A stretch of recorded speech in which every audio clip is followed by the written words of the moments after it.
In the forthcoming video presentation, I'll be demonstrating a technique for transforming your standard iPhone footage into captivating slow-motion sequences.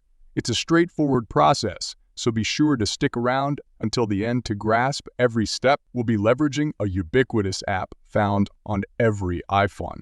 Instagram to commence, launch Instagram on your iPhone or iPad, and swipe to activate the Instagram camera. Ensure that the Reels option is selected, as we'll be utilizing the Reels editor for this purpose. Next, tap on the bottom left corner of the screen to access your photo gallery.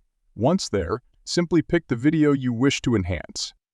Here's my selected video. You'll notice a small 1x button on the left side of the screen. Tap on it, and a menu will appear offering various speed options. Choose either 0.3 or 0.5 to slow down your video, resulting in a more leisurely pace. As you can observe, my video now moves at a significantly slower tempo. Conversely, if you prefer to expedite your video, opt for the 2x, 3x, or 4x options provided. Once satisfied with your adjustments, tap on Add, followed by Next in the bottom right corner. Now, don't fret about sharing this video as an Instagram reel.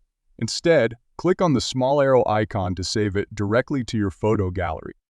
Upon saving, navigate to your photo gallery to preview your newly enhanced video. And there you have it. That's how you seamlessly convert your ordinary iPhone videos into captivating slow-motion masterpieces. If you found this tutorial helpful, feel free to drop a comment below and subscribe to the channel for more insightful tutorials in the future. Thank you for tuning in, and I look forward to seeing you in the next video.